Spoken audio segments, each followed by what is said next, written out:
Radio Andújar. Bienvenida y bienvenido a la presentación del libro de José Andrés Anguita Peragón, Mujeres, el 50% de la humanidad. Con la presentación de este libro damos por finalizada la programación del 8 de marzo.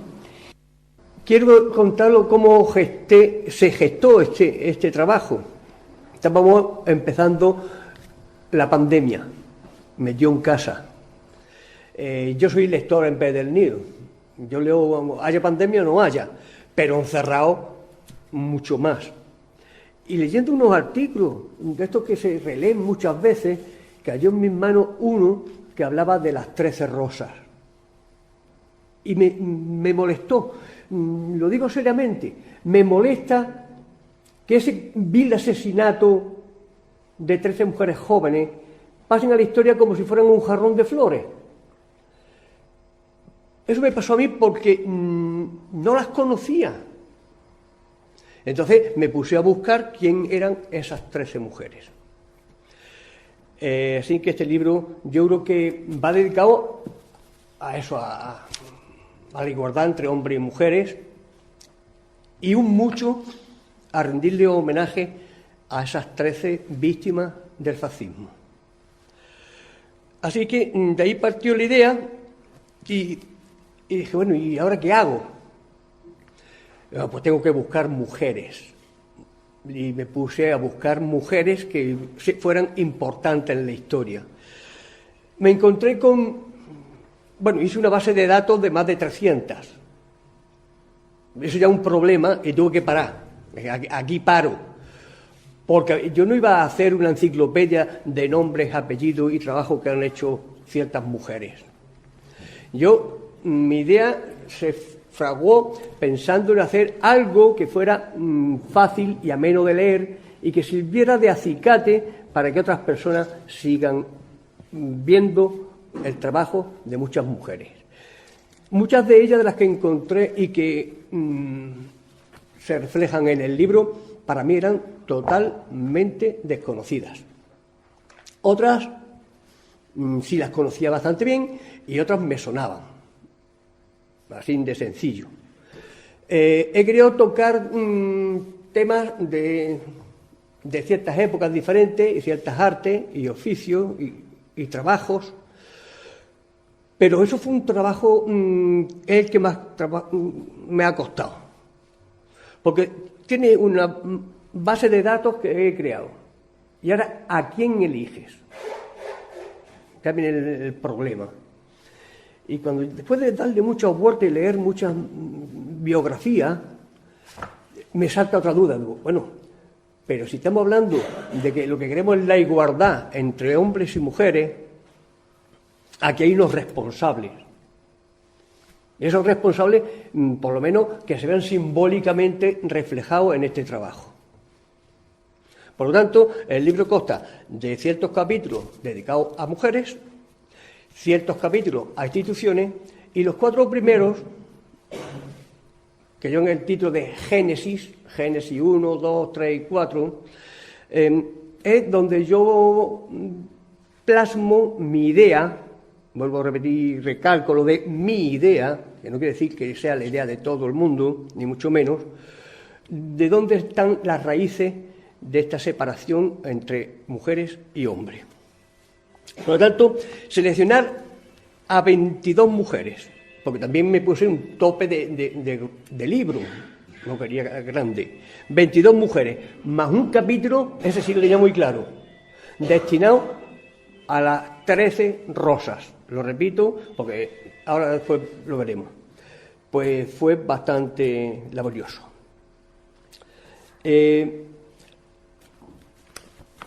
Tengo mujeres que están en la memoria de todo el mundo y que aparecerán aquí, y otras que no, ya lo he dicho. También las instituciones tenían algo, y tienen algo no, mucho que ver con esta separación entre hombres y mujeres. Por capítulo, pero sin reventar el libro, os cuento de qué va. Los 4 primeros capítulos ya os he comentado que son mi personal teoría, mi reflexión sobre las raíces profundas. Esto no quiere decir que estemos de acuerdo, que yo he puesto las mías y Santas Pascuas. A continuación, de a mí me hace gracia lo de mítica, un nombre de una mujer mítica, María la Judía. Bueno, María la Judía, cuando leáis el libro, veréis que fue importantísima, que fue una mujer que vivió posiblemente en el siglo de oro en Grecia, posiblemente. Todo es divagar sobre su persona, y yo me temo que es porque era mujer. De su época son Aristóteles y toda esta gente, y todos los conocemos. O sea que empezamos por ahí. Después, una fotógrafa de nuestros días, o sea que veréis que voy a mezclar cosas muy antiguas con cosas recientes, Vivian Maier, que es universalmente conocida, por el gran público posiblemente no, pero es una de las mujeres que sus fotografías están expuestas en las mejores galerías del mundo. Y después volvemos a otro caso. Siempre hemos hablado del descubrimiento de América. Conocemos nombres y apellidos de hombres que fueron a América. Que si Cristóbal Colón, los hermanos Pinzón, que si muchos, ¿verdad? Hernández, Cortés. Pero una mujer que fue hacia las Américas, mandada por la corona española, y no aparece en los libros de historia. Su nombre, doña Mencía Calderón. Su historia es muy curiosa, pero estuvo en las Américas. Estuvo fundando población en América. Y ya que estábamos en América, bueno, primero, sí, en América, pero esta actual, Elena, mi inglés es muy malo, Ellen Brooker Townsend, que está considerada como la madre de la cardiología infantil.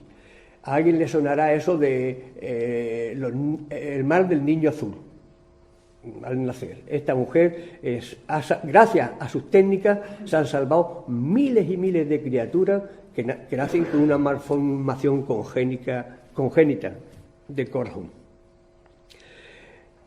Nos vamos a América y traigo a colación a Policarpa Salvatierra.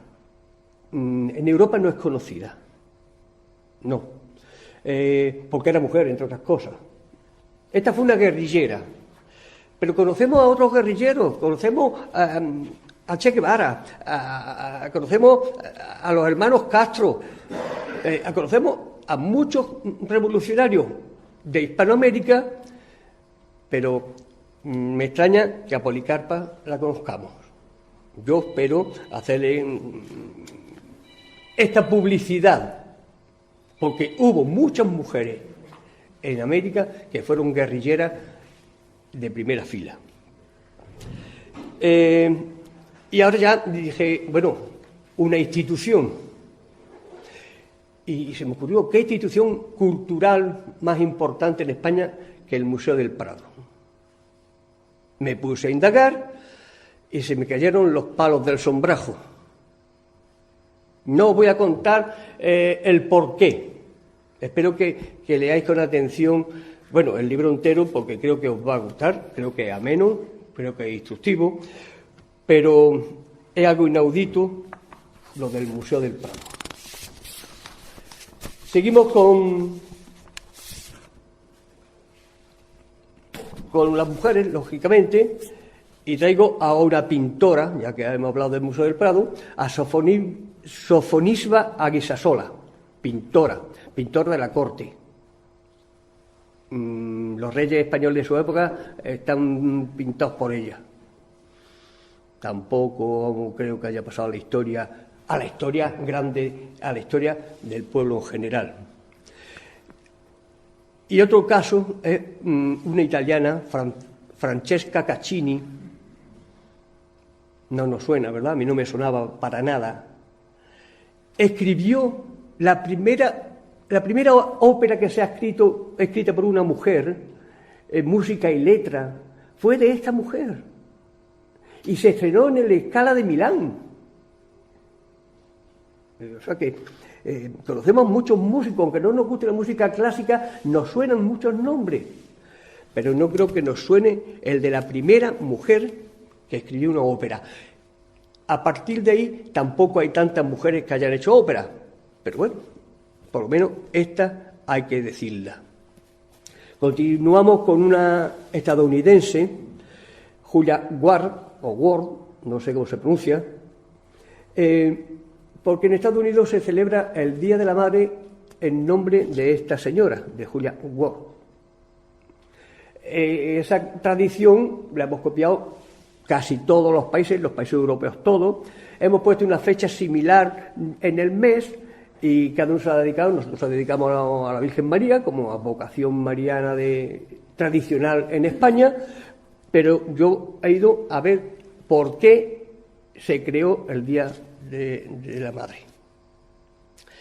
Y nos vamos a otra institución. Y si nos salimos de una, nos metemos en la otra. Yo creo que de los premios más importantes, estoy seguro, de España, son los premios Príncipe de Asturias, ahora Princesa de Asturias. Como no sabía, yo no había leído los resúmenes de quiénes eran los premiados en ediciones y ediciones, cuando ya conseguí hacer un resumen, yo esperaba que, empecé viendo que eran hombres los premiados. Hombres. Y yo, iluso de mí, cuando estaba haciendo la base de datos de los príncipes de Asturias, de princesas de Asturias, dije, cuando lleguemos a que sea la princesa la que da el nombre a los premios, esto algo cambiará. No ha cambiado. Ni que lleven el nombre de la mujer, ni que lleven el nombre del padre. No han cambiado. En las mujeres mitológicas, y vuelvo a decirlo de mitológica, entre comillas, porque vuelvo a repetir que si hubieran sido hombres no serían mitológicos, tenemos a Gnódice, otra griega, la primera mujer titulada como comadrona. Eso fue la revolución más grande de todo el mundo civilizado de la época. Pero no voy a seguir hablando de Gnódice porque, la importancia la tiene y lo que le sucede y le pasa después también. Pasamos a Julia Almeida, y ahora aquí ella para morir. Estamos todavía en plena pandemia. Yo he pedido permiso para poderme quitar un poco la mascarilla, ¿verdad? Estamos en plena pandemia. Parece que se va suavizando, pero eso ya es lo menos. Estamos en plena pandemia. ¿Alguien ha oído el nombre de Julia Almeida? Pues ella descubrió el coronavirus hace mucho tiempo. ¿No creéis que si llega a ser un hombre el que descubrió el coronavirus, lo habrían nombrado durante toda esta pandemia los medios de comunicación y lo conoceríamos todo el mundo? A veces me acaloro, y no es mi idea acalorarme, pero es que hierve la sangre. Después tenemos a una mujer que sí fue muy popular en su día. Los que somos más mayorcillos, pues sí. Valentina Tereskova. Andaba en la guerra esta fría que no para entre Estados Unidos y lo que era la Unión Soviética y Rusia. Y andaban a las greñas y siguen a las greñas, por desgracia. Esa gente no van a entender ni el uno ni el otro de paz. Y en esa época, una de las muchas luchas que tenían era el espacio. Y mira por dónde los rusos ganaron. Mandaron a la primera mujer al espacio. Habían mandado antes un monito, menos mal que fue primero un monito, porque el monito no volvió con vida. O sea que eso fue, ese churrascó en el camino, menos mal que probaron con un mono y no con una mujer. Pues Valentina Tereskova fue la primera. Y vuelvo a épocas remotas, porque todo del mismo sitio, de la misma época y del mismo oficio, pues no me pareció. Y traigo a Mary Laker, arqueóloga, antropóloga, paleontóloga, y que gran parte de lo se debe de los descubrimientos de ahora son gracias a cómo las técnicas de esta mujer. Seguidamente le corresponde el turno a otra que no nos suena, Elizabeth Eidenberg. Pues esta señora no aparece en ningún libro de historia, y cuando yo estudié la historia de España y la Guerra Civil Española, no apareció en los libros. Y cuando se estudia la Guerra Mundial, la Segunda, tampoco aparece en los libros. Y esta mujer que hizo la guerra en España, que hizo la Segunda Guerra Mundial, salvando niños y niñas, pues tampoco aparece. Le continúan por capítulos, voy en el orden, en Rosa Louise McCallin, una americana, afroamericana, negra, luchadora por los derechos de los negros en Estados Unidos. Y vuelvo otra vez a la misma. Conocemos a Martin Luther King, luchador por los derechos de los negros. Conocemos a Malcolm X, luchador por los derechos de los negros. Pero a Rosa Louise, a mí no me sonaba. Estas son, para mí ha sido muy enriquecedor meterme en este berenjenal. Eso lo digo claramente.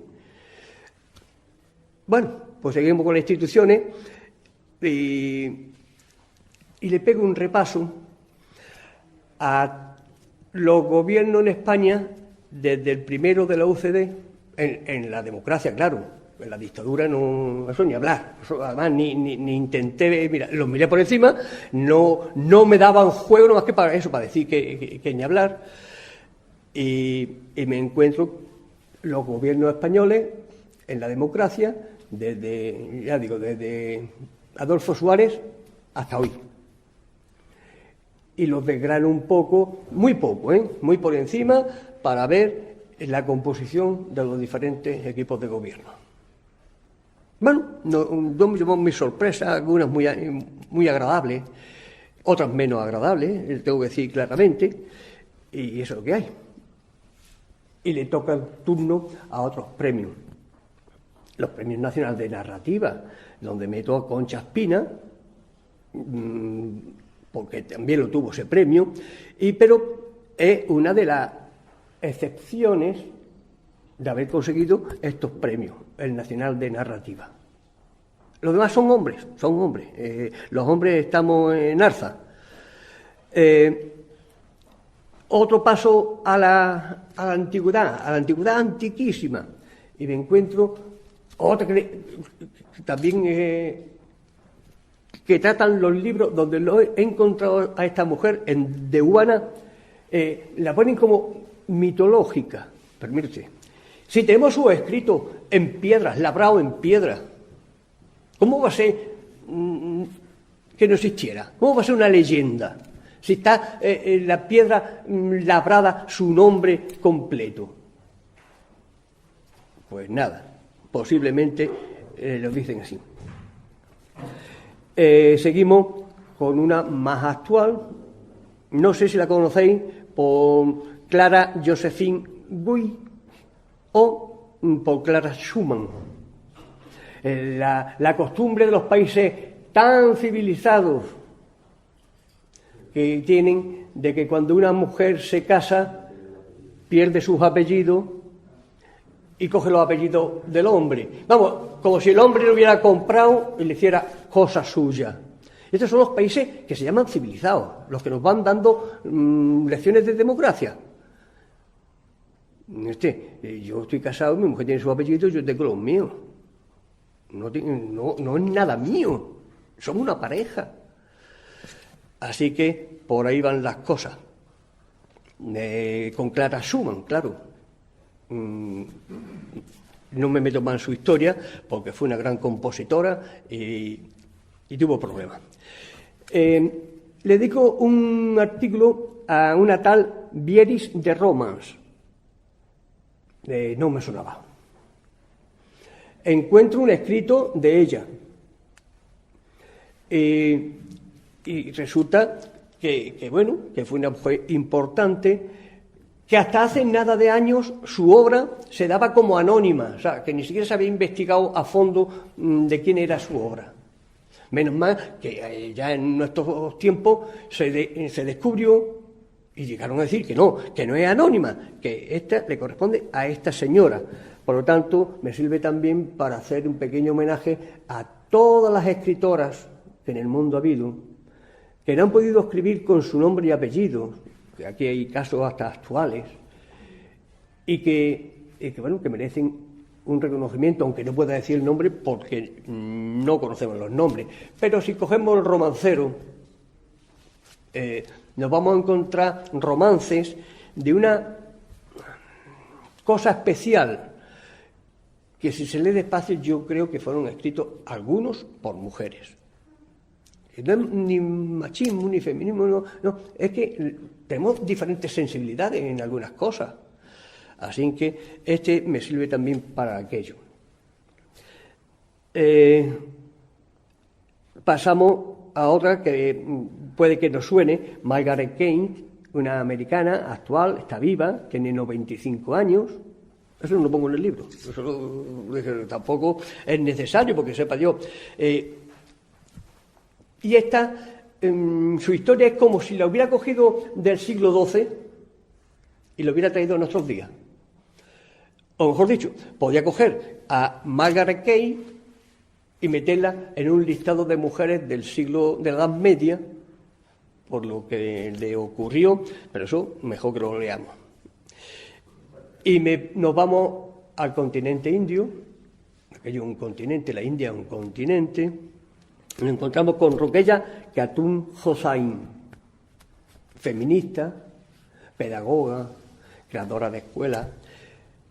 Y si ya es difícil que en lo que pomposamente decimos que estamos en el mundo más civilizado, en Europa, que a la India, bueno, pues si a una mujer en Europa le cuesta trabajo, y le costó infinito trabajo hacerse un hueco, una mujer hindú, eso ya es para morir.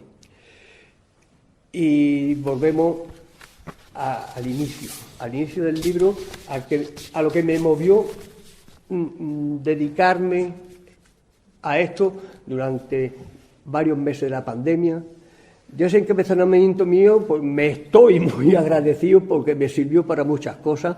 Una, para pasar más ligeramente el encierro casero, y otra, para ampliar mi abanico cultural.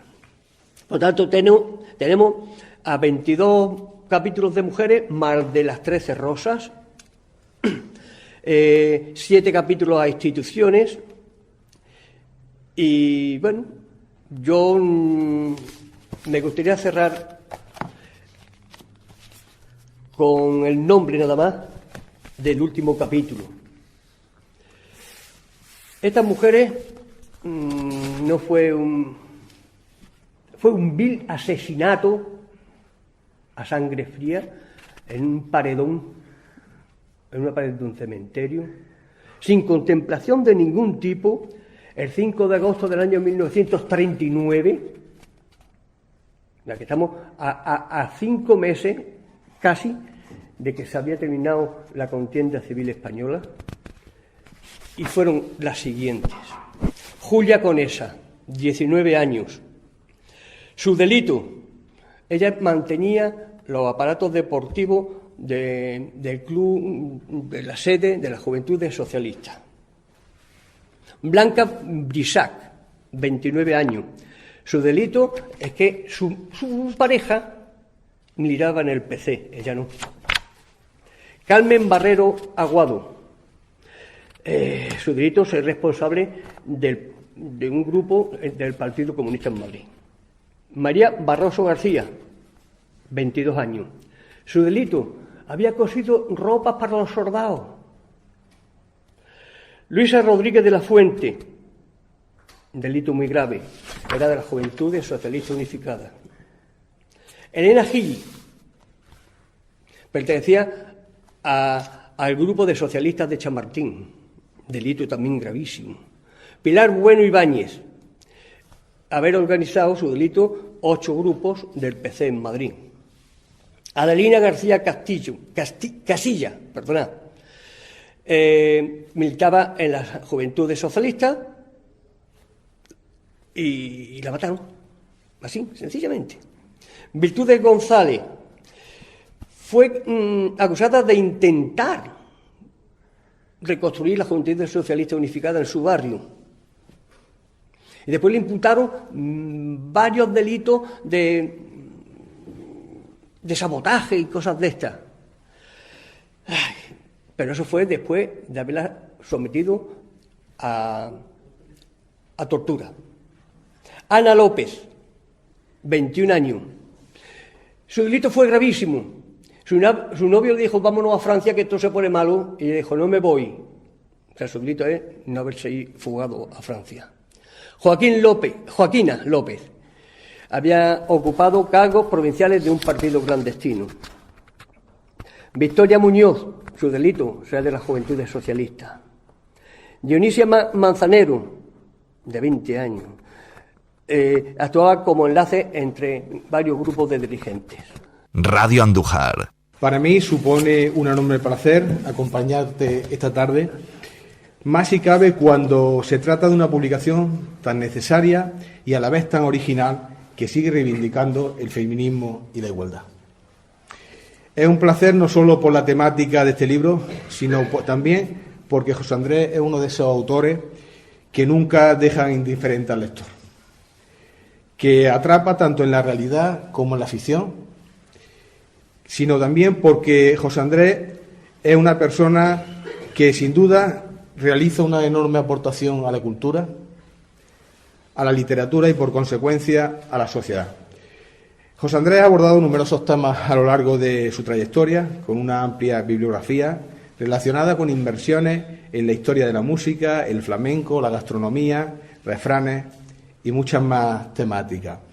Hay que tener en cuenta que el enorme compromiso de esta publicación, en el que descubrimos una visión muy auténtica sobre la relevancia de la mujer en la sociedad, tal y como ha estado contando, habla de un 50% de la humanidad, yo creo que es más de un 50%, y que actualmente se está viendo que nos vamos a la universidad, nos vamos a otro sitio y quien despunta son las mujeres por encima de los hombres. Si antes no ha sido un porcentaje mayor es porque los hombres nos encargábamos de que las mujeres no pudieran tener las mismas condiciones y la libertad, como hemos estado hablando, de mujeres que tenían que escribir con seudónimos de hombre porque no estaba bien visto, ¿no? Hoy, por suerte, tenemos esa igualdad que todavía nos queda mucho por alcanzar, pero que poco a poco estamos logrando, ¿no? Desde el Ayuntamiento de Andújar y yo personalmente como alcalde valoramos este nuevo proyecto, un proyecto que sabéis que está dentro del equipo de gobierno también, que es conseguir la igualdad entre hombres y mujeres, pero una igualdad real, no esa igualdad que se promulga muchas veces, ¿no? Una igualdad real. Y tenemos que concienciarnos todos de las desigualdades que actualmente siguen existiendo entre hombres y mujeres. Y sobre todo, el libro es muy interesante, no me ha dado tiempo a leérmelo todo, pero es muy interesante porque hace un análisis muy real y muy sensato sobre estas situaciones. Cuando hablabas de las 13 rosas, ¿no? Cuando estabas hablando de esas sentencias, ¿no? De por qué, me recordaba que actualmente en la vida política estamos corriendo algunos riesgos con algunos extremos, y no me importa decirlo, con la extrema derecha, donde todavía actualmente ser la mujer de un alcalde o ser el hijo de un alcalde parece que es un delito, ¿no? En un tiempo de democracia como estamos actualmente, la incapacidad de algunos políticos para luchar sobre la política y para defender, haciendo una buena oposición, se basa en atacar a los familiares de los políticos, ¿no? Y cuando has leído esa sentencia y por qué sentenciaban a estas personas, me estaba recordando que en la actualidad, debido a esa emergencia de la extrema derecha, está sucediendo también esto en caso. Radio Andújar, Radio Andújar, Radio Andújar, Radio Andújar.